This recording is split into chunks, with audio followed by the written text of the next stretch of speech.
10 news और मैं हूं आपके साथ शारदा झा। आप सभी दर्शकों का स्वागत है। बुलेटिन की शुरुआत से पहले नजर डालते हैं आज की हेडलाइंस पर। साहरघाट और बसबरिया में छापेमारी के दौरान पुलिस ने बरामद किए 1008 बोतल विदेशी शराब। महिला समेत 3 आरोपी गिरफ्तार। डीएसपी ने प्रेस वार्ता कर दी जानकारी।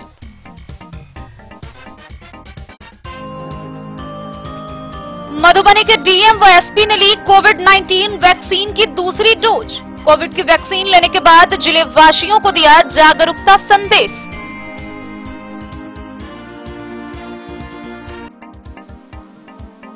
हरलाखी के प्राथमिक विद्यालय नपटा जिरौल में चावल वितरण में अनियमितता को लेकर ग्रामीणों ने किया हंगामा। शिक्षक और ग्रामीणों में हुई गाली गलौज और हाथापाई की नौबत।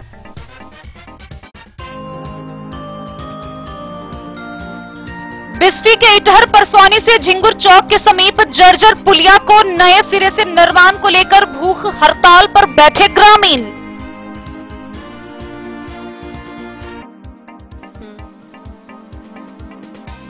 रोसड़ा खगड़िया रेलखंड पर हुआ रेल हादसा। जानकी एक्सप्रेस दुर्घटनाग्रस्त।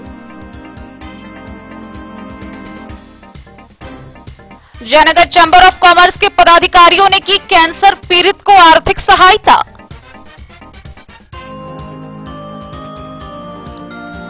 जयनगर नगर पंचायत कार्यालय में बोर्ड की हुई साधारण बैठक। वित्तीय वर्ष 2020-21 के बजट को की गई स्वीकृति प्रदान।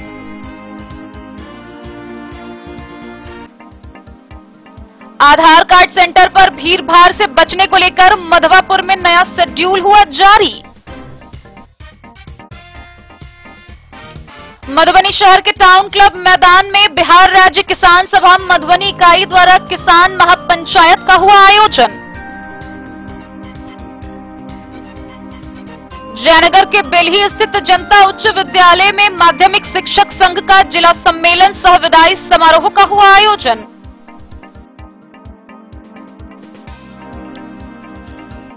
हरलाखी के सोनई गांव में Ram Dulari health care and educational welfare trust के द्वारा 500 परिवारों के बीच बांटे गए कंबल।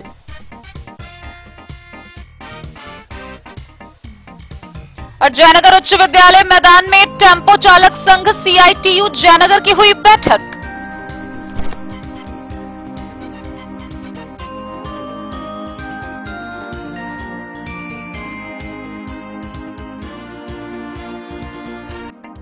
खबरें अब विस्तार से। मधुबनी जिले में शराबबंदी कानून को पूरी तरह लागू करने के लिए प्रशासन से लेकर आम जनता तक पूरी तरह प्रतिबद्ध दिख रही है। इसी बीच मधवापुर थाना क्षेत्र के साहरघाट और बसबरिया में पुलिस ने 1008 बोतल शराब बरामद किया।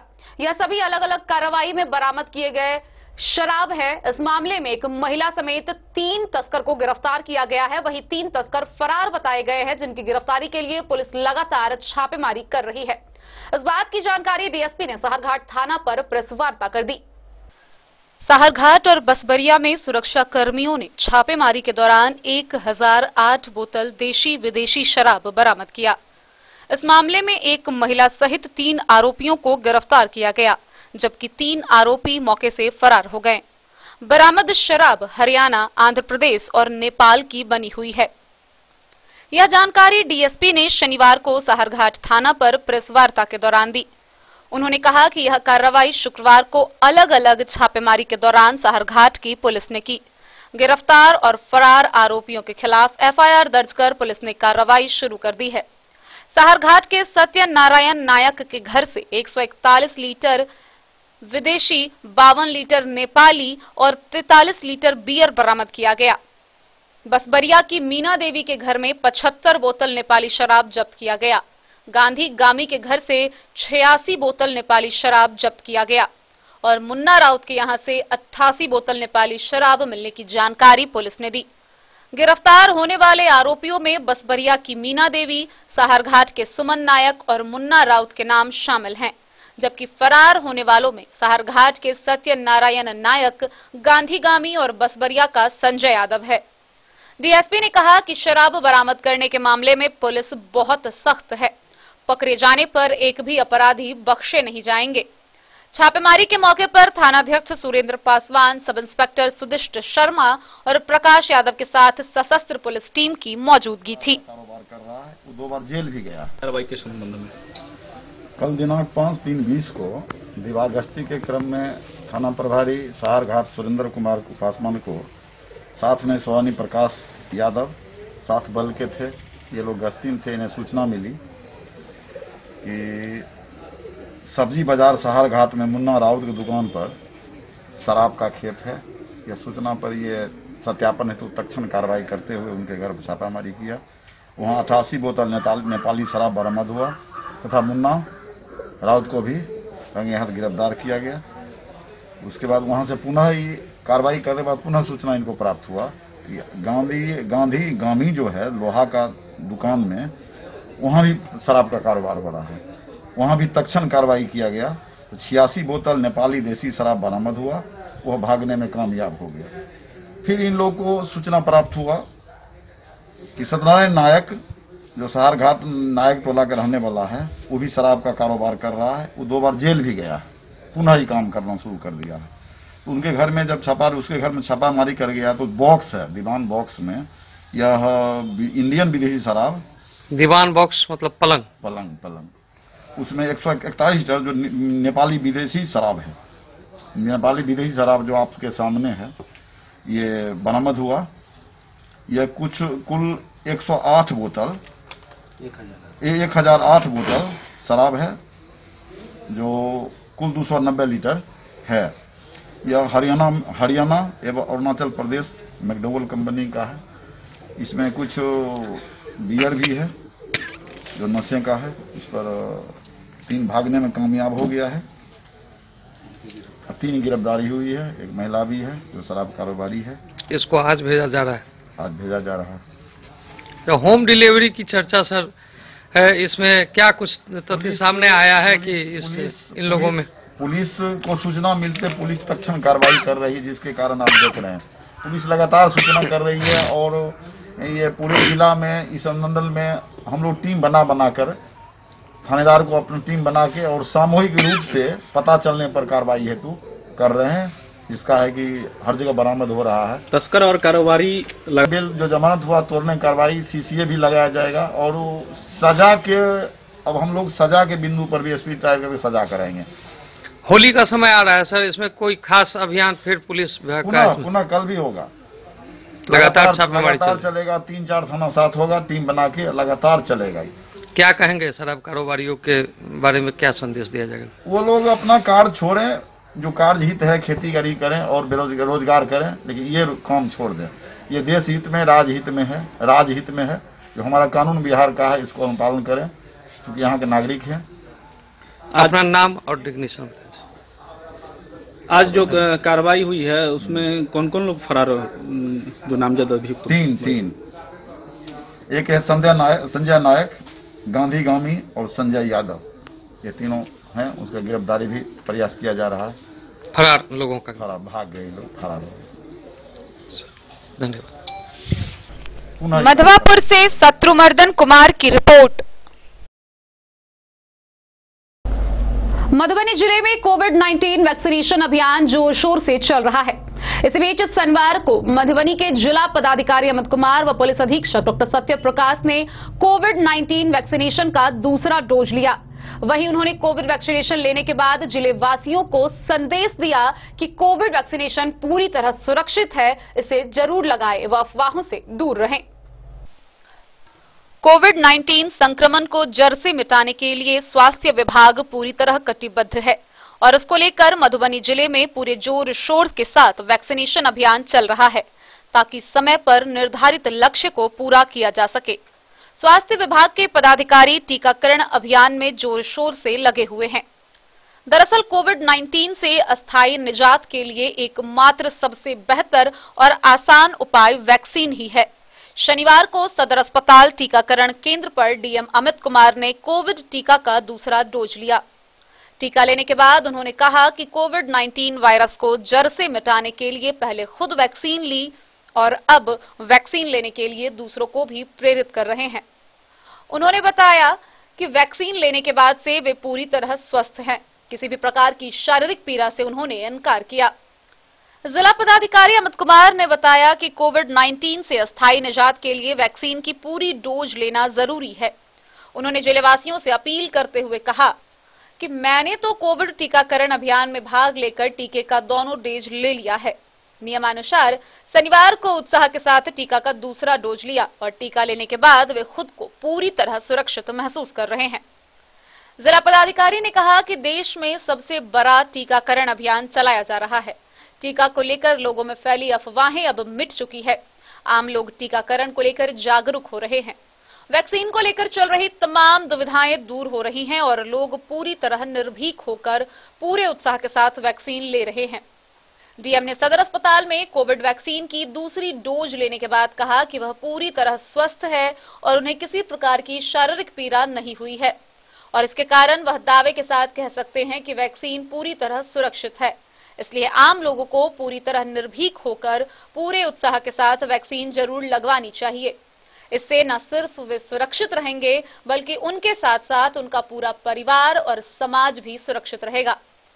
वहीं जिला प्रतिरक्षण पदाधिकारी डॉक्टर एसके विश्वकर्मा ने बताया कि वह उम्मीद करते हैं कि वैश्विक महामारी में यह टीका एक वरदान साबित होगा। टीकाकरण कार्यक्रम में जिन्होंने वैक्सीन लगवाई है वे बधाई के पात्र हैं। उन्होंने कहा कि जिन लोगों ने वैक्सीन लगवाई है उन पर आधे घंटे तक नजर रखी जा रही है और किसी को कोई साइड इफेक्ट ना हो या किसी को कोई दूसरी समस्या उत्पन्न ना हो, इस बात की निगरानी रखी जा रही है। इस टीकाकरण के दौरान जो भी एहतियात बरतने हैं वह सभी बरते जा रहे हैं। किसी को कोई दूसरी समस्या उत्पन्न न हो, इस बात की भी पूरी निगरानी रखी जा रही है। उन्होंने बताया कि टीका इम्यूनिटी को और मजबूत करेगा। कोरोना से ठीक होने के बाद भी संक्रमण की संभावना रहती है। टीकाकरण मौके पर एसीएमओ डॉक्टर सुनील कुमार, जिला प्रतिरक्षण पदाधिकारी doctor SK Vishwakarma, CDO doctor RK Singh, UNICEF के एसएससी प्रमोद कुमार झा, अस्पताल प्रबंधक अब्दुल मजीद व स्वास्थ्य विभाग के अन्य पदाधिकारी व कर्मी मौजूद थे। वहीं इस दौरान कोविड-19 संक्रमण से दूर रखने के लिए 2 गज शारीरिक दूरी का ख्याल रखने, मास्क का नियमित रूप से उपयोग करने, साफ सफाई का विशेष ख्याल रखने, बाहरी खाना खाने से परहेज करने, घर से बाहर निकलने पर निश्चित रूप से सैनिटाइजर साथ रखने और भीड़-भाड़ वाले जगहों से परहेज करने की हिदायत दी गई। मधुबनी से फिरोज आलम की रिपोर्ट। हरलाखी प्रखंड के प्राथमिक विद्यालय नकटा जिरौल में चावल वितरण के समय ग्रामीणों ने जमकर हंगामा किया। शिक्षकों और ग्रामीणों में हंगामा इस कदर बढ़ा कि गाली गलौज और हाथापाई की नौबत आ गई। अंत में ग्रामीणों ने चावल वितरण पर रोक लगाते हुए स्कूल में तालाबंदी कर दी और वितरण को रुकवा दिया। ग्रामीणों ने शिक्षकों पर चावल गबन करने का आरोप लगाया है और सरकार से इस पर कार्रवाई की मांग की है। बेनीपट्टी अनुमंडल के हरलाखी प्रखंड के जिरौल नकटा टोल स्थित प्राथमिक विद्यालय में चावल वितरण में अनियमितता से नाराज ग्रामीणों ने शुक्रवार को जमकर हंगामा किया। देखते ही देखते हंगामा इतना बढ़ गया कि शिक्षकों और ग्रामीणों में गाली गलौज और हाथापाई की भी नौबत आ गई, जिसे कुछ स्थानीय प्रबुद्धजनों की पहल से रोका जा सका।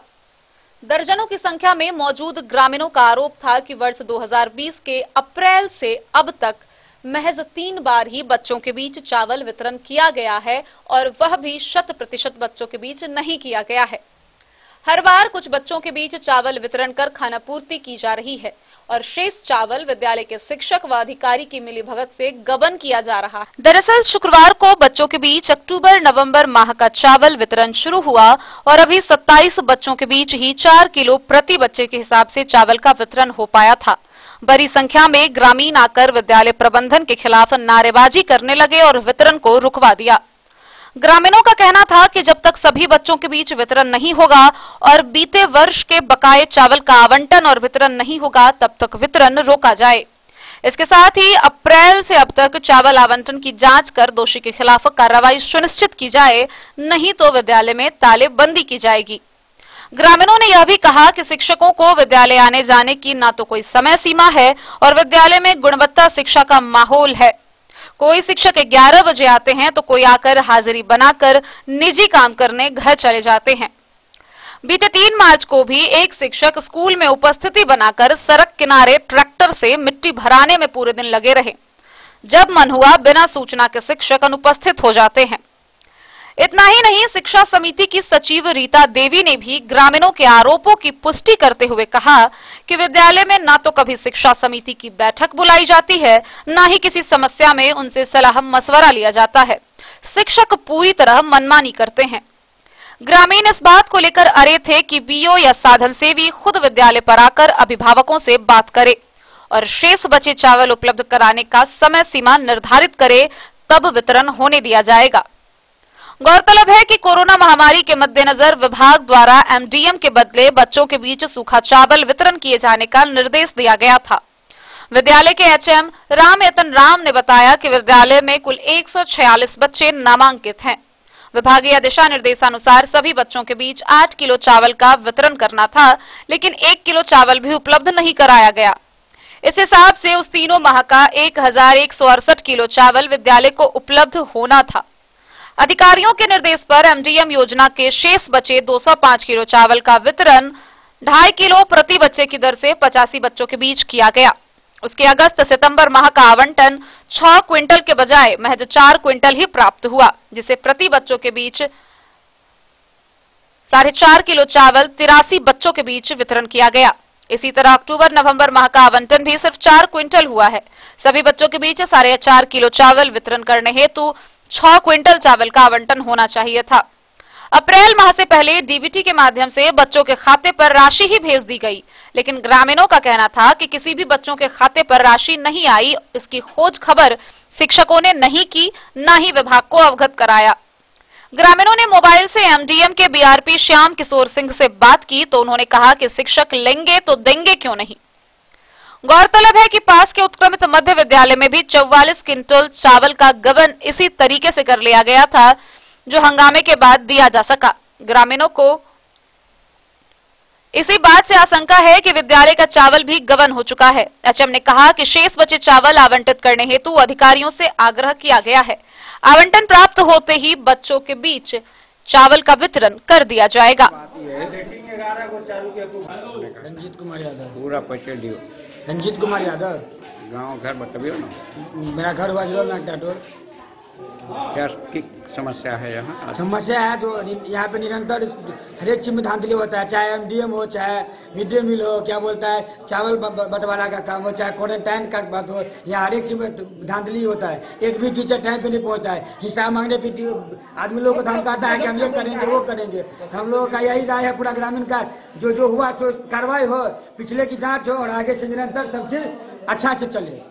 है बच्चा के तो आखिर पेट के निवाला चल गए यहाँ सबके लापरवाही के वजह से। विभाग के यहाँ सूचना के लिए कि हमारे चावल कब मिले जी अहाँ समिति जहिया के चावल भेटे तो हमसे कह दे भाई चावल बहुत घटिया है, अपने बच्चा हमारा उठम है, बच्चा के हिसाब से चावल भेटक चाहे। यदि हर प्रत्येक बच्चा के चावल भेटक चाहे, यदि नहीं देखिए चावल तो हमारा उठम चावल नहीं भेटे। फिर समिति के पैसा में निर्णय कला नहीं ले लिया। समिति के बैठक का कोई में देखती नहीं समस्या, कहा समितियों के बैठक नहीं करिए। बिना समिति का बैठक किए हुए बिना। की नाम है अपने परिचय दियो? अशोक यादव हमार नाम है। नक्ता टोल जिरोल में घर है, गोरहर पंचायत। अई विद्यालय में जो है से चावल के एक साल से घपला भ रहा है। आज जो है से 6 क्विंटल चावल 4 क्विंटल बटे छे, ते द्वारे मास्टर से पूछल गए। मास्टर सब कह एतबे आमंत्रण है। हम सब भी उमगांव फोन के लिए, उमगांव से पता लागल जे चावल मास्टर सब ले नहीं गए, जे लो जते तो हम देवे चावल। यह समस्या है के लेकर ग्रामीण जो है हंगामा कल के। आई बार बार मास्टर सब 11 बजे में अब 9 बजे में हाजिरी बनबे, तेकर मान कर चलू प्रूफ है। 11 बजे में अब 9 बजे में हाजिरी बनबे है, से रिकॉर्ड में दिल है। यह सबके समस्या लेकर जो है कारोबार से अति है के हंगामा है। अभी जिरोल विद्यालय का 44 क्विंटल चावल गमन किया था, उसमें भी इसका हाथ है। जो चावल उपस्थित जिरोल विद्यालय में हो चुका है, कौन विद्यालय में? जिरोल उत्क्रमित मध्य विद्यालय जिरोल में। उसमें इनका हाथ कैसे हो गया? ये माफिया दिग्रोट है, ये माफिया दिग्रोट है। वहाँ का भी स्कूल इसी के इशारे पर चलता है और सब हेडमास्टर का गुरु यही है। अभी भी 11 बजे आया, 9 बजे अपना हाजिरी भरवाया। ये ठेकेदार भी है, दलाल भी है, व्यापार भी है और उचक्का भी है। ये हर क्रीम क्वालिटी से भरा हुआ विनय कुमार यादव है। अभी जो इस स्कूल और में है इस स्कूल का भी चावल गमन किया है। उसके लिए यहाँ का जनता और यहाँ का पोषक क्षेत्र का आदमी उत्साहित है। जो हमको 44 कुंटल का चावल जो विद्यालय में रिकवरी हुआ है, वो इस स्कूल का भी रिकवरी करे।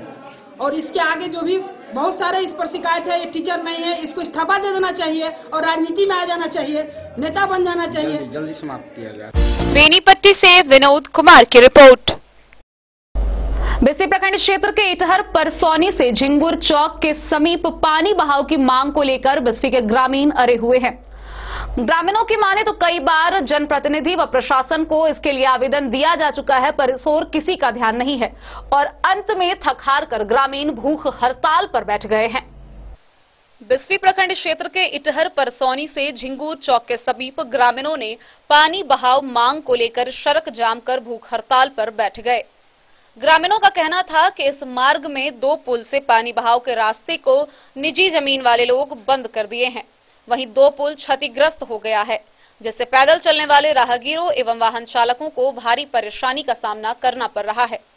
वहीं बरसात के दिनों में बाढ़ और वर्षा का पानी का बहाव बंद होने से पानी लोगों के घर आंगन तक पहुंच जाता है। भूख हड़ताल पर बैठे ग्रामीण ने कहा कि जर्जर पुलिया के कारण आए दिन लोग दुर्घटना का शिकार भी हो रहे हैं। समस्या निदान के लिए कई बार प्रशासन को लिखित रूप से अवगत कराया गया, फिर भी प्रशासनिक स्तर पर कोई पहल नहीं की जा रही है। स्थानीय समाज सेवी रामचंद्र यादव बलराम महतो के नेतृत्व में ग्रामीण भूख हड़ताल पर बैठे हैं। ग्रामीणों के मुख्य मांगों में दोनों पुल को अतिक्रमण से मुक्त कराने व अन्य 2 पुलिया का नए सिरे से निर्माण कराना शामिल है।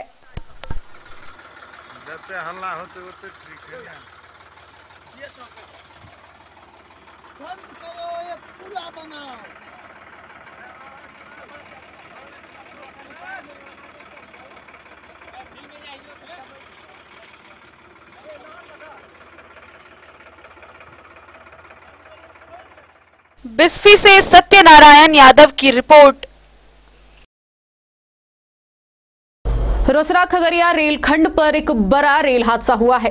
गौरतलब है कि समस्तीपुर से जयनगर की ओर जा रही जानकी एक्सप्रेस नयानगर पुल संख्या 11 पर दुर्घटनाग्रस्त हो गई। आइए आपको दिखाते हैं विस्तार से ये पूरी खबर। नयानगर बखरी ढाला के समीप ट्रेन व पॉकलेन में जोरदार टक्कर हुई। टक्कर में पॉकलेन के परखच्चे उड़ गए व ट्रेन के इंजन को भी भारी नुकसान पहुंचा। ट्रेन का नाम जानकी एक्सप्रेस बताया जा रहा है, जो समस्तीपुर से जयनगर की ओर जा रही थी, लेकिन नयानगर के पास पुल संख्या 11 पर दुर्घटनाग्रस्त हो गई। वहीं इस घटना में पोकलेन का ड्राइवर गंभीर रूप से घायल हो गया है, जिसे स्थानीय लोगों ने अस्पताल में भर्ती करवाया है। Bureau report, Madhubani. Jaynagar chamber of commerce के पदाधिकारियों ने एक कैंसर पीड़ित की आर्थिक मदद की है। गौरतलब है कि जयनगर प्रखंड के बेला गांव का कैंसर पीड़ित ने जयनगर चैंबर ऑफ कॉमर्स के पदाधिकारियों से आर्थिक सहायता की मांग की थी और इस पर पदाधिकारियों ने त्वरित कार्रवाई करते हुए 51,000 रुपए नगद जमा कर आपसी सहयोग से उसे दिया। यूं तो जयनगर चैंबर ऑफ कॉमर्स एक व्यवसायी संगठन है, लेकिन आए दिन इनकी सामाजिक सहभागिता भी देखने को मिलती रही है। जयनगर चैंबर ऑफ कॉमर्स पदाधिकारियों ने कैंसर पीड़ित को आर्थिक सहायता किया। महासचिव अनिल बैरोलिया ने बताया कि जयनगर प्रखंड के बेला गांव निवासी गबरू मंडल ने कैंसर पीड़ित पुत्र दुखी मंडल के इलाज के लिए जयनगर चैंबर ऑफ कॉमर्स से आर्थिक मदद की मांग की थी।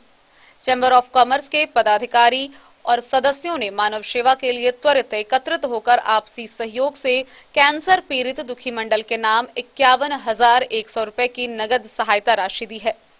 महासचिव ने बताया कि चैंबर ऑफ कॉमर्स व्यवसायी संगठन होने के बावजूद सामाजिक क्षेत्रों में भी कई तरह का कार्य कर रही है। मौके पर ध्रुव नारायण साह, सत्येंद्र नारायण गुप्ता, रोशन बैरोलिया, राकेश गुप्ता, नारायण बेसवाल, अरुण जैन, गोविंद सर्राफ, बैजनाथ ठाकुर, मोहम्मद जमीर अख्तर, रोहित मोर, अशोक गुप्ता, पशुपति गुप्ता, दिनेश जहांगीर, जैसी श्याम, कमल अग्रवाल, श्रवण कपरी समेत अन्य लोग मौजूद थे। मोहम्मद अली के साथ हनुमान प्रसाद मोर की रिपोर्ट। खबरों का सिलसिला जारी रहेगा, जल्द ही लौटेंगे एक ब्रेक के बाद। आप बने रहिए हमारे साथ। बेहतरीन साड़ियों एवं रेडीमेड कपड़ों का अनूठा संगम, बॉम्बे फैशन। शादी हो या कोई त्योहार, हर तरह के खास आयोजन में आपको पसंद आएंगी यहाँ के डिजाइनर कामदार एवं बेहतरीन साड़ियाँ। यानी अगर आप चाहते हैं सभी प्रकार की कामदार फैंसी बनारसी प्योर सिल्क सूती साड़ियाँ, सलवार सूट और लहंगा चुन्नी, तो सोचने की जरूरत नहीं, आए बॉम्बे फैशन। हम रखते हैं आपकी पसंद का ख्याल। शर्टिंग, सूटिंग एवं ब्रांडेड रेडीमेड कपड़े भी मिलेंगे आपको उचित मूल्य पर। यही नहीं, बच्चों के कपड़े बाजार से कम कीमत पर यानी होलसेल रेट पर प्राप्त करें। पता याद रखें, बॉम्बे फैशन, महिला कॉलेज रोड, मधु। होटल गोकुल राज।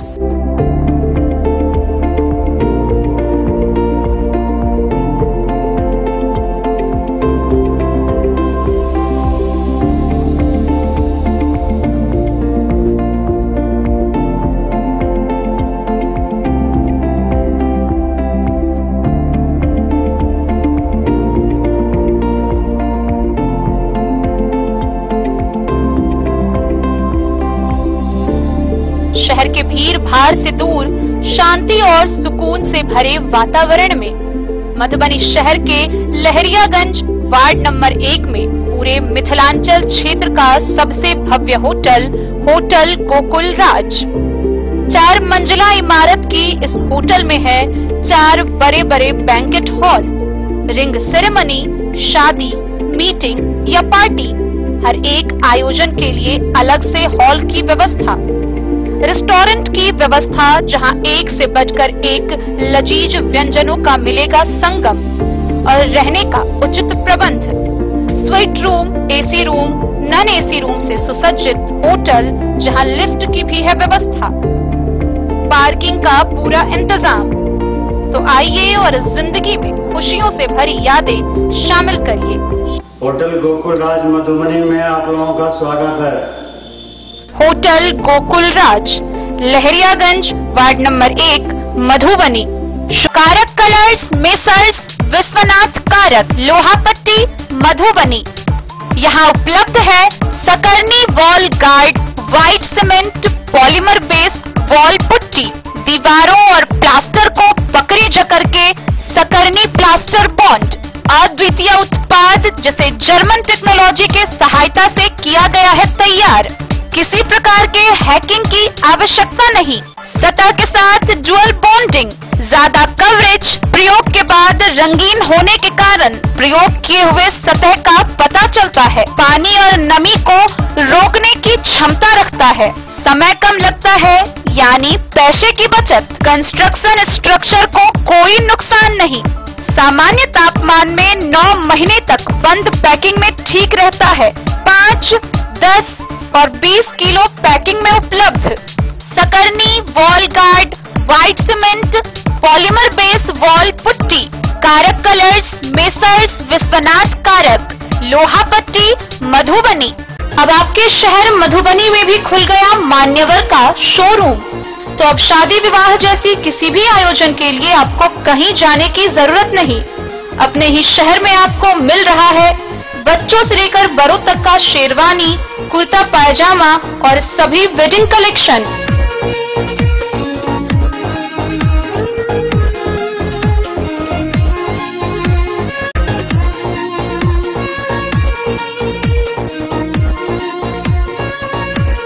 तो देर न करें और जल्द पहुंचे।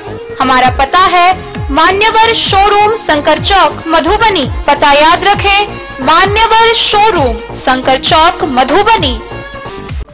ज्वेलरी हाउस स्वर्ण श्री, सोने की शुद्धता मापने वाला यंत्र कैरेटोमीटर यहाँ उपलब्ध है, क्योंकि सोने की शुद्धता और आपके विश्वास के साथ कोई समझौता नहीं।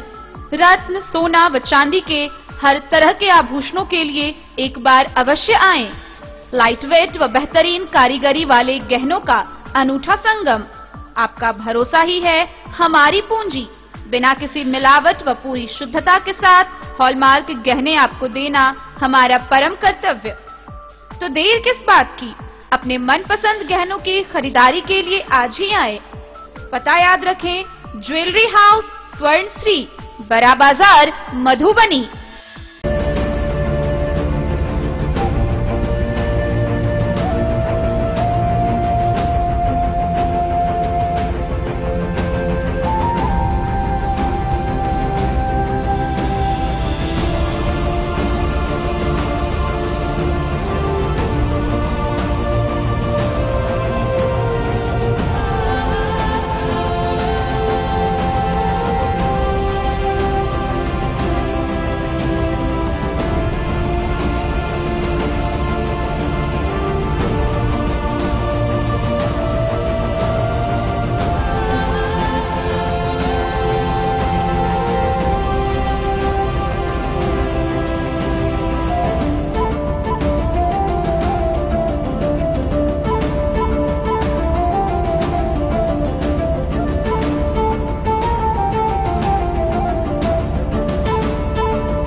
प्रसाद ज्वेलर्स 916 हॉलमार्क ब्रांडेड गोल्ड एवं डायमंड ज्वेलरी शोरूम, गांधी चौक, राजनगर बाजार, एक भरोसे की।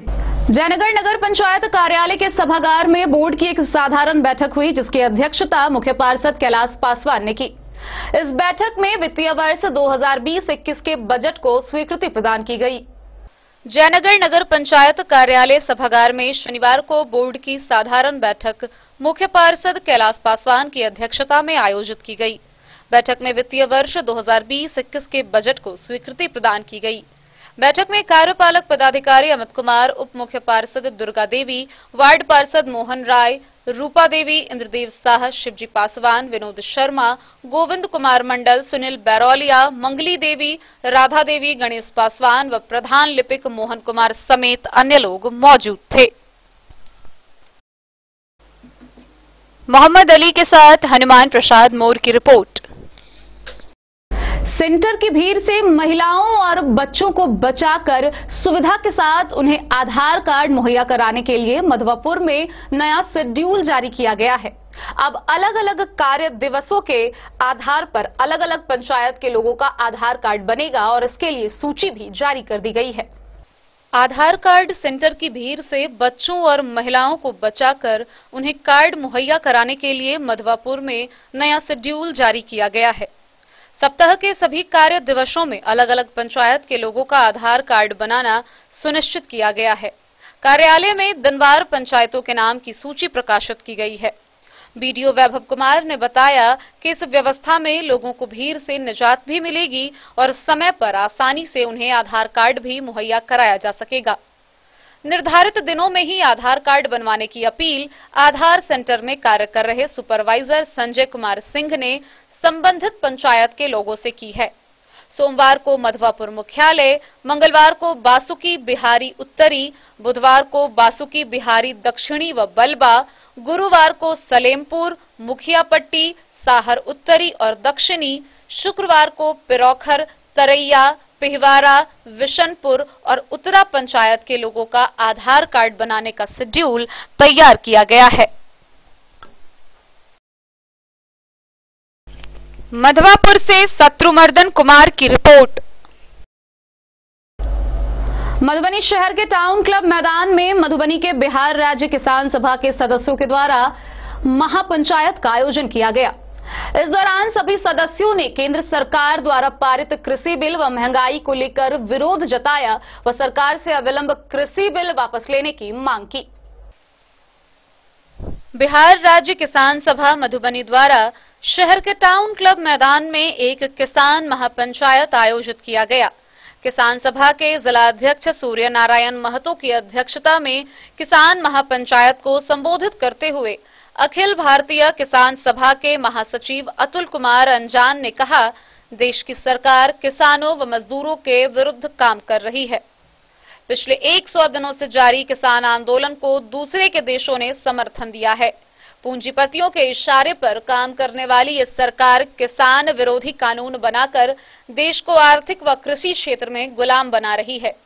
केंद्र सरकार संगठित व असंगठित मजदूरों के कानूनों को भी तोड़ मरोड़ कर कॉरपोरेट परस्त बनाने में लगी हुई है।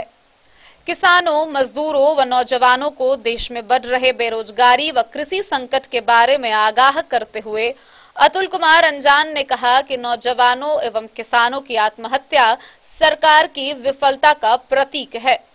रोजगार सृजन करने के बजाय सभी सार्वजनिक क्षेत्रों के कंपनियों को बेचा जा रहा है। रेलवे, पेट्रोलियम, हवाई सेवा निजी हाथों में बेचकर देश के आजादी व संविधान को बेचने का काम हो रहा है। उन्होंने कहा कि आज जरूरत है आम लोगों की वो दलगत भावना से ऊपर उठकर किसान आंदोलन के समर्थन में आगे आए। दिल्ली के सड़कों पर हो रहे किसान आंदोलन महज किसानों के लिए नहीं बल्कि आम आवाम की हिफाजत के लिए है। पेट्रोल, डीजल व रसोई गैस में जिस तरह मूल्य वृद्धि की जा रही है, केंद्र सरकार के असली चरित्र को उजागर करता है। कृषि कानून को लागू कर सरकार 85% बीपीएल परिवारों के मुंह का निवाला छीनना चाहती है। इस दौरान महापंचायत को कई लोगों ने संबोधित किया। वहीं किसान महापंचायत में निर्णय लिया गया कि मधुबनी जिले के सभी 399 पंचायतों में किसान पंचायत लगाया जाएगा।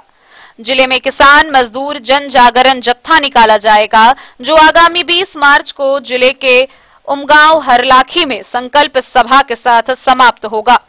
मधुबनी जिले से 24 मार्च को पटना विधानसभा घेराव में 5000 किसानों को भाग लेने का निर्णय महापंचायत में लिया गया। जरूरत है हम सब प्रखंड और पंचायत में अगला पंचायत लगाकर महापंचायत लगाकर किसान के बीच में जाए, यह बात कहो के लेल, यह बात चिंतन करो के लेल आई मधुबनी के टाउन क्लब के फील्ड में हम सब बतायल छी, हम शुक्रगुजार छी जे मधुबनी में किसान आंदोलन के मजबूती के लेल हम पुनः धन्यवाद और आभार व्यक्त करै छी। किसान आंदोलन के लिए और किसान आंदोलन का 100 दिन पूरा हो चुका है, तो आगे की क्या रणनीति है? और दूसरे जो विपक्षी को लाजवाब करने वाले अतुल अंजान, बंगाल चुनाव को लेकर क्या रणनीति है इस बार कम्युनिस्ट पार्टियों? सारे देश के किसान चाहते हैं कि मोदी जी 3 काले कानूनों को वापस लें, सभी कृषि उत्पाद का लाभकारी मूल्य तय करें, न्यूनतम समर्थन मूल्य तय करें, उसे कानूनी स्वरूप दिया जाए,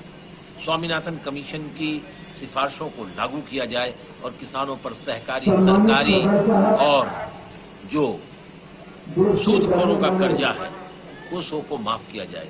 ये अगर माफ नहीं होगा तो बंगाल के चुनाव में किसानों से किसान नेता जाकर कहेंगे कि मोदी को हराओ। जो बंगाल चुनाव में सर मतुआ समुदाय जो है, मतुआ समुदाय कभी वामपंथियों के साथ हुआ करता था तो उसकी सरकार बनती थी, फिर तृणमूल के साथ गया तो तृणमूल की सरकार। कुछ नहीं जानते इस बार की क्या स्थिति है? हमने इतनी बड़ी रैली कर दी है पिछले दिनों, आज तक वैसी रैली कलकत्ता में नहीं है। कल मोदी जी की रैली है, उससे बड़ी कर देना, लंबी लकीर खींच देना तो हम समझेंगे, और लंबी लकीर नहीं खरीदना तो इतना वापस चले जाना। वैसे बंगाल में बंगाल का ही आदमी रहेगा मुख्यमंत्री, अमित शाह को मुख्यमंत्री नहीं करने दे रहा है। किसान जागो उठो, जमीन भी बचाना है और अपना जमीन भी बचाना है, अपने बाप दादों की पगड़ी भी बचानी है और इस धरती पर हम खड़े हैं जहां से खेत एक को बचाना है। मैं किसानों से कहना चाहूंगा कि अपने बच्चों को खूब पढ़ाओ, लेकिन अपनी जमीन मत बेचो। अगर पढ़े लिखे नौजवान लड़कियां काम नहीं मिलेंगी, वापस आ जाएंगे अपने जमीन पर, तो आप 2 सूखी रोटी खिला सकते हैं, वो भीख नहीं मांगेंगे। अगर आपने जमीन बेच दी और आपकी जमीन देश के पूंजीपतियों ने झगड़ ली, खींच ली देश के एकाधिकार पूंजीपतियों ने, तो फिर आप कहीं के नहीं रहेंगे। 72% ग्रामीण भारत के लोग तबाह और बर्बाद हो जाएंगे और हम एक तरह से नए ईस्ट इंडिया कंपनी को बनाने की तैयारी करेंगे।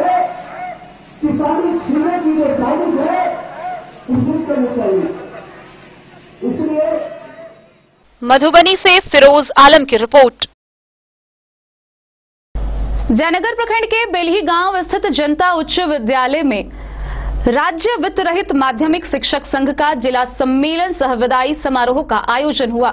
इस दौरान विद्यालय के पूर्व प्रधानाध्यापक ब्रह्मदेव महासेठ को पाग दुपट्टा से सम्मानित कर उन्हें विदाई दी गई। जयनगर प्रखंड के बेलही गांव स्थित जनता उच्च विद्यालय में बिहार राज्य वित्त रहित माध्यमिक शिक्षक संघ का जिला सम्मेलन सह विदाई समारोह का आयोजन जिला अध्यक्ष शत्रुघ्न यादव की अध्यक्षता व जिला कोषाध्यक्ष अशोक कुमार झा के संचालन में आयोजित कार्यक्रम को संबोधित करते हुए मुख्य अतिथि खजौली विधानसभा क्षेत्र के पूर्व विधायक सीताराम यादव ने कहा कि विदाई की बेला काफी दुखदायी होती है। इस दौरान विद्यालय के पूर्व प्रधानाध्यापक ब्रह्मदेव महासेठ, सहायक शिक्षक अब्दुल मजीद को पाग दुपट्टा व माला पहनाकर विदाई दी गई। उपस्थित लोगों ने दोनों शिक्षकों की लंबी उम्र की कामना की। वहीं बैठक में जिले के विभिन्न उच्च विद्यालय से आए शिक्षकों ने संबोधित करते हुए वक्ताओं ने संघ की मजबूती पर बल दिया। मौके पर पशुपति मल्लिक, विद्यालय संस्थापक राम प्रसाद यादव, सिंहेश्वर यादव, डॉक्टर सुखदेव यादव, प्रोफेसर उमाकांत यादव समेत कई लोग मौजूद थे। इस दौरान उमेश्वर प्रसाद को प्रधानाध्यापक का प्रभार सौंपा गया।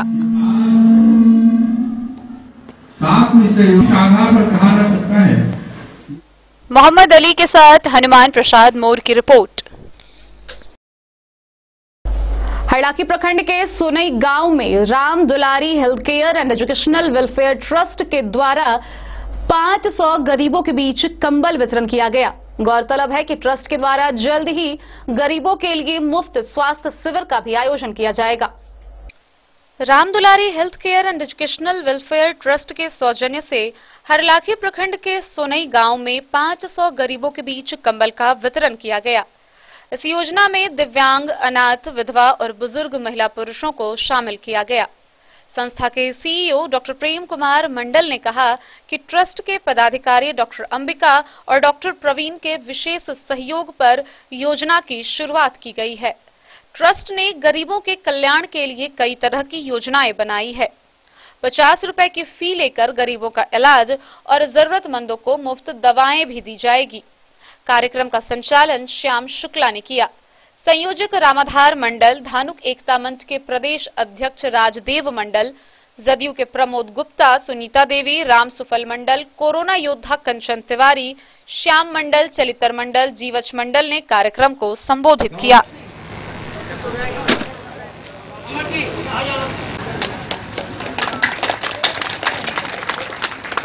अब मैं डॉक्टर प्रेम कुमार मंडल जी से आग्रह करूंगा कि श्री राज देव मधवापुर से शत्रुमर्दन कुमार की रिपोर्ट। खबरों का सिलसिला जारी रहेगा। जल्द ही लौटेंगे एक ब्रेक के बाद। आप बने रहिए हमारे साथ। Shakuntala sales DG world. Shakuntala sales DG world, यहाँ आपको मिलेगा हर तरह का इलेक्ट्रॉनिक होम अप्लायंसेज। जी हाँ, घर के जरूरत और ऐशो आराम के सभी इलेक्ट्रॉनिक उपकरण यहाँ उपलब्ध हैं। उचित मूल्य के साथ विभिन्न कंपनियों के सामानों के लिए डीजी वर्ल्ड देता है आपको विश्वसनीयता की पूरी guarantee. Whirlpool, Godrej, LG, Samsung, Sansui, Videocon सहित कई और कंपनियों के सामान उचित मूल्य पर प्राप्त करें। इतना ही नहीं, AC, LED, cooler, refrigerator, washing machine, Triveni अलमीरा, चिमनी, लैपटॉप और मोबाइल के लिए आपको कहीं और जाने की जरूरत नहीं। तो आइए शकुंतला सेल्स डीजी वर्ल्ड और अपने मनपसंद सामानों की खरीदारी कर अपने घर ले आइए। पता याद रखें, Shakuntala sales DG world, head post office road, Madhubani. यहाँ सभी इलेक्ट्रॉनिक अप्लायंसेज में 0% के इंटरेस्ट पर बजाज फाइनेंस के द्वारा ईएमआई पर खरीदारी की सुविधा उपलब्ध है। Testbook presents test book pass for all government job aspirants. So चाहे आप ऑनलाइन कोर्सेज की हेल्प से अपने कॉन्सेप्ट्स क्लियर करना चाहते हैं या ऑनलाइन मॉक टेस्ट से प्रैक्टिस करना चाहते हैं, तो test book pass is for you. Test book pass offers complete preparation with 3500 plus mock tests, 100 plus online courses for over 100 plus exams. And to improve your speed, accuracy and faster learning, you will also get 500 plus tips and tricks videos, 30 plus test attempt strategy sessions, 1000 plus practice sets and quizzes, 500 plus PDF study notes. Test book pass is your full pass for complete preparation for all your exams. Till now, 37,000 plus students got selected using test book. You could be next.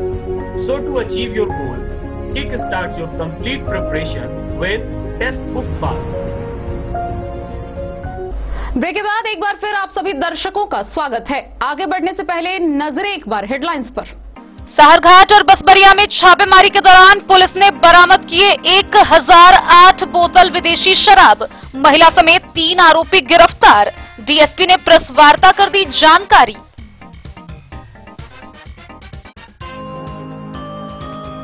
Madhubani के DM व SP ने ली कोविड-19 vaccine की दूसरी dose. Covid की vaccine लेने के बाद जिले वासियों को दिया जागरूकता संदेश।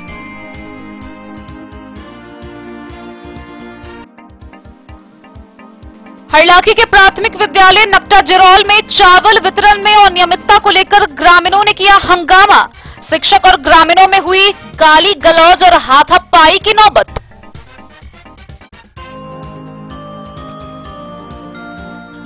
बिस्फी के इटहर परसौनी से झिंगुर चौक के समीप जर्जर पुलिया को नए सिरे से निर्माण को लेकर भूख हड़ताल पर बैठे ग्रामीण।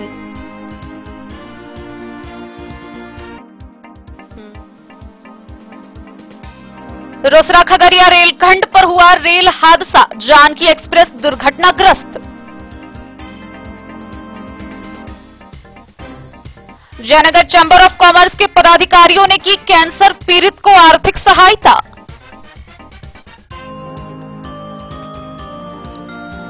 जयनगर नगर पंचायत कार्यालय में बोर्ड की हुई साधारण बैठक, वित्तीय वर्ष 2020-21 के बजट को की गई स्वीकृति प्रदान।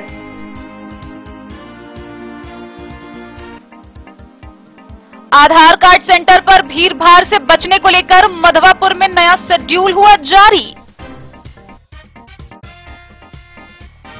मधुबनी शहर के टाउन क्लब मैदान में बिहार राज्य किसान सभा मधुबनी इकाई द्वारा किसान महापंचायत का हुआ आयोजन। जयनगर के बेल्ही स्थित जनता उच्च विद्यालय में माध्यमिक शिक्षक संघ का जिला सम्मेलन सह विदाई समारोह का हुआ आयोजन।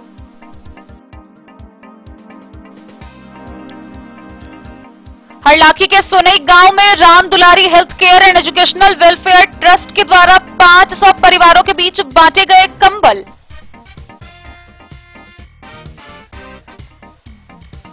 और जयनगर उच्च विद्यालय मैदान में टेम्पो चालक संघ CITU जयनगर की हुई बैठक।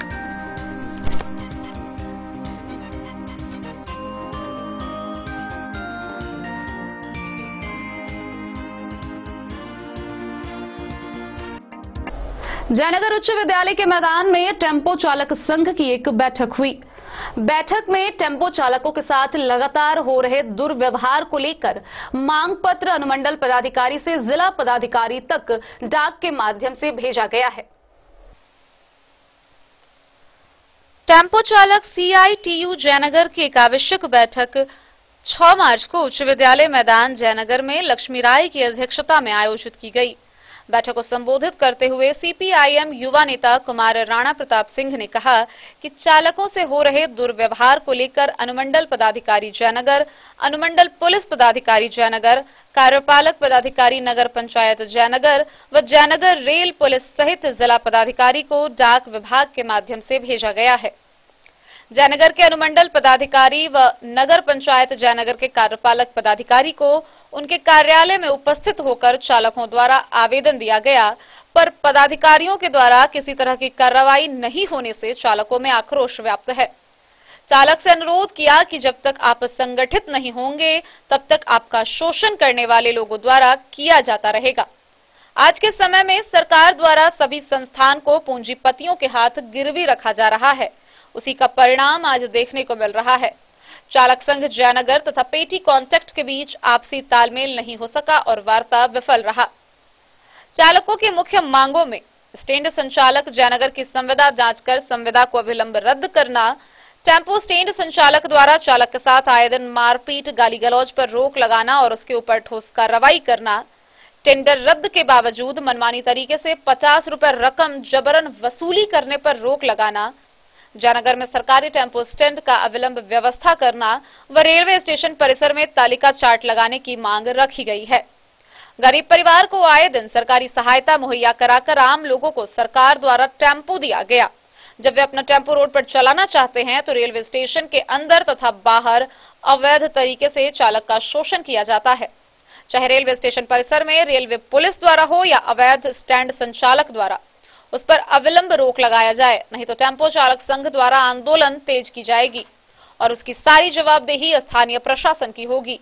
बैठक में आमोद कुमार, समीम, निसार, संतोष, सुनील, भूषण, साहू, सुनील, धर्मेंद्र, रामकिशोर, संजय शर्मा, विशाल, सुधीर, संजीव समेत 100 से अधिक चालकों ने भाग लिया। वही एकमत होकर रेलवे स्टेशन मास्टर का घेराव करने का निर्णय लिया।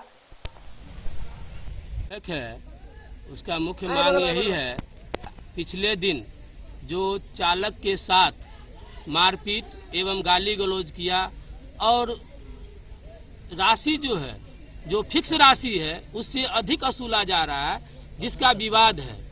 तीसरा बिंदु है कि सरकारी बस, सरकारी स्टैंड की व्यवस्था हो, लगातार पिछले दिनों से, कुछ दिनों से या महीनों वर्षों से चालक के द्वारा यह आवाज लगाया गया कि सरकार के द्वारा स्टैंड की व्यवस्था हो, वो व्यवस्था नहीं हो पाया है, जिस कारण आज दूसरी बैठक हमारे नेतृत्व में यह चालक संघों। मोहम्मद अली के साथ हनुमान प्रसाद मोर की रिपोर्ट। मधुबनी जिले के रामपट्टी बाजार के समीप जिला खुदरा उर्वरक विक्रेता संघ की एक बैठक हुई। बैठक में मुख्यतः संघ के पदाधिकारियों का चयन किया गया, जिसमें सर्वसम्मति से प्रखंड अध्यक्ष के पद पर कैलाश कुमार मनोनीत किए गए। मधुबनी जिले के रामपट्टी बाजार के समीप जिला खुदरा उर्वरक विक्रेता संघ की बैठक प्रभु नारायण झा की अध्यक्षता में हुई। बैठक में संगठन के पदाधिकारियों का चयन किया गया। इसमें सर्वसम्मति से कैलाश कुमार को संगठन का अध्यक्ष बनाया गया, वहीं कार्यकारी सचिव अशोक सिंह को बनाया गया। बैठक में विक्रेताओं ने कहा कि विभाग विक्रेताओं का दोहन कर रहा है। विक्रेता को किसी रेट पर उर्वरक मुहैया कराया जाता है, जिसे लागत से कम भाव पर बेचने को कहा जाता है। इसके अलावा खाद लाने का किराया भी देना होता है। साथ ही अन्य समस्याओं पर विचार किया गया। बैठक में अमीर, प्रदीप, रामदुलार, शिवशंकर, हरिराम, श्याम, रोशन, सघन, विनोद, कृष्णदेव, देवेंद्र, अमरेश, शंभू सहित कई विक्रेता शामिल थे। मेरा नाम सबसे पहले कैलाश प्रसाद सिंह है। नहीं, हम राजनगर शिमरी के रहने वाले हैं। मैं राजनीतिक एवं हमारा व्यवसाय फर्टिलाइजर से है। आज जो हमारा मधुबनी खुदरा विक्रेता यूनियन संघ की आज हम लोग बैठक बुलाए हैं, इसलिए कि इससे पहले T20 में जो है सो हमारे दुकानदार सबको बहुत ही परेशान किया जाता है और उन्हें उगाही करके हमारे पर दुकानदार को हमारे डीओ कार्यालय से 24 हजार, 20 हजार, 2 लाख रुपए की डिमांड करके उससे उगाही किया जाता है और हमें कहा जाता है कि 330-350 रुपया में यूरिया खरीदिए और 266 रुपया 50 पैसे में बेचिए। ये ढेर सारा समस्या है।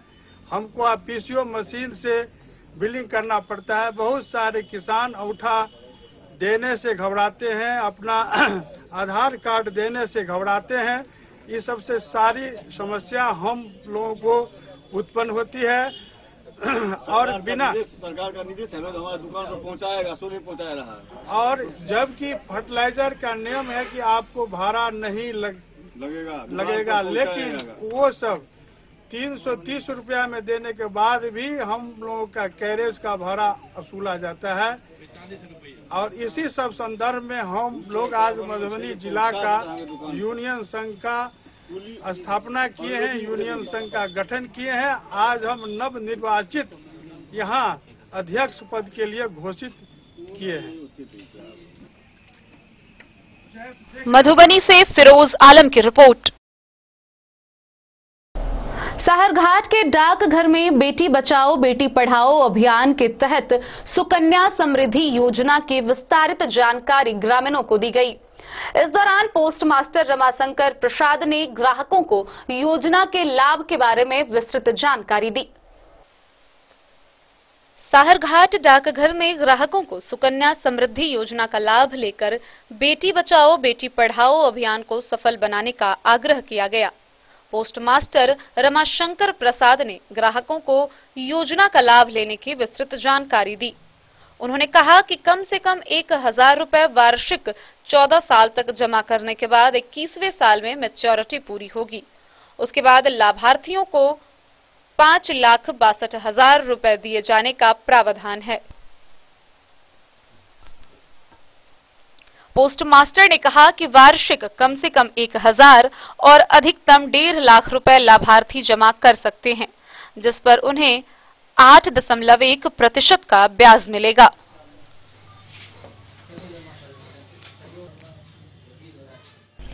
मधवापुर से शत्रुमर्दन कुमार की रिपोर्ट। जयनगर प्रखंड के बस्ती पंचायत स्थित बाबा पोखर के नवनिर्मित घाट पर वृक्षारोपण किया गया। प्रखंड प्रमुख सचिन सिंह व मुखिया पति अनिल सिंह ने वृक्षारोपण करते हुए कहा कि इस घाट पर लगातार छठ पूजा समेत कई धार्मिक कार्य होते हैं। वातावरण को स्वच्छ रखने के लिए वृक्षारोपण बेहद जरूरी है। जयनगर प्रखंड के बस्ती पंचायत के बाबा पोखर स्थित नवनिर्मित घाट पर शनिवार को प्रखंड प्रमुख सचिन सिंह व मुखिया पति अनिल सिंह के वृक्षारोपण किया। उनके द्वारा दर्जनों पौधे लगाए गए। प्रमुख सचिन सिंह व अनिल सिंह ने कहा कि यहां प्रत्येक वर्ष श्रद्धालुओं के द्वारा छठ पूजा व अन्य धार्मिक कार्य किए जाते हैं। पर्यावरण को स्वच्छ बनाने के उद्देश्य से यहां पौधारोपण किया गया है। कर रहे हैं, वृक्षारोपण कर रहे हैं, इसके बारे में बताएं। घाट को प्रमुख से बनाया। आज हम लोग सब मिलके इस घाट को और सुंदर बनाने के लिए हम लोग सौदार पौधा लगा रहे हैं और आने वाला जो छठ होता है उसमें और यहाँ का वातावरण अच्छा रहेगा और देखने में सुंदर लगेगा। हमारे सब मिलके यहाँ पौधारोपण कर रहे हैं और आगे भी करते रहेंगे। क्या नाम हो गया?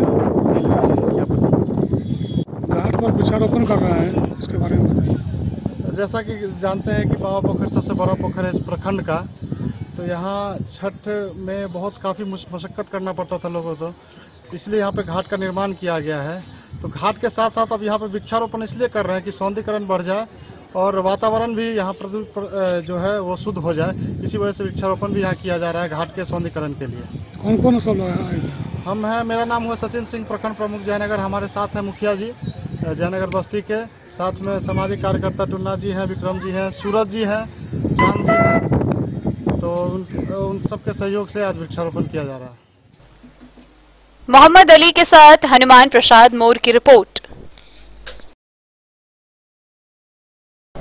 बाबूबरही प्रखंड के जटही गांव स्थित श्री श्री 108 हनुमान मंदिर के प्रांगण में महाशिवरात्रि को लेकर 7 दिवसीय श्रीमद् भागवत कथा ज्ञान यज्ञ का शुभारंभ हुआ। वहीं भागवत कथा ज्ञान यज्ञ के प्रथम दिन 101 कन्याओं द्वारा कलश शोभा यात्रा निकाली गई। बाबूबरही प्रखंड क्षेत्र के खुटौना लौकहा मार्ग पर स्थित जटही गांव के श्री हनुमान मंदिर के प्रांगण में शनिवार को नव निर्माणाधीन श्री श्री 108 जागेश्वर नाथ महादेव मंदिर के संग माता पार्वती व शनिदेव, गणेश, विश्वकर्मा भगवान के मूर्ति स्थापन एवं महाशिवरात्रि के अवसर पर 7 दिवसीय श्रीमद् भागवत कथा ज्ञान यज्ञ का आयोजन किया गया। इस मौके पर 101 कन्याओं के द्वारा गाजे बाजे के साथ भव्य कलश शोभा यात्रा निकाली गई। कलश शोभा यात्रा हनुमान मंदिर से आरंभ कर मुख्य सड़क होते हुए कोसी नहर पहुंचकर मंत्रोच्चारण के साथ कलश में निर्मल जल भरकर पुनः पूजा स्थल पर पहुंचकर वैदिक मंत्रोच्चारण व विधि विधान के साथ कलश की स्थापना की गई। जिस जिस रास्ते से कलश शोभा निकाली गई उन सभी रास्ते में देवी देवताओं की जय घोष से वातावरण भक्ति में हो गया। यह भागवत कथा ज्ञान यज्ञ में वृंदावन के प्रसिद्ध कथावाचक ध्रुव नारायण दास के द्वारा कथावाचन आरंभ किया गया। बाबूबरही से ललित नारायण सिंह की रिपोर्ट। आज के इस बुलेटिन में फिलहाल इतना ही। कल फिर हाजिर होंगे नए खबरों के साथ। तब तक दीजिए पूरी टीम को इजाजत। नमस्कार।